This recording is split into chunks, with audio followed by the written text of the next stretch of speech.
Here we go.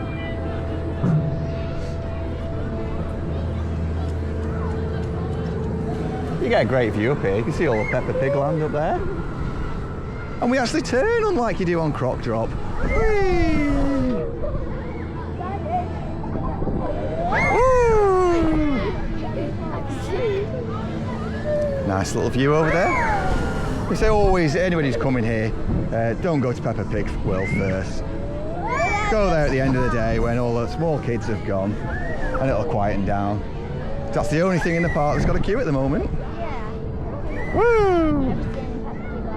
See Storm Chaser's got a queue now. 5 minutes. Oh, it's nice and bouncy. You see the car park there. Mommy on fire, still 0. Yeah. This is still 0. Woo! Oh, it's got a good cycle on it, this. Oh, there's a long one. Is that good? That's the Windmill Towers.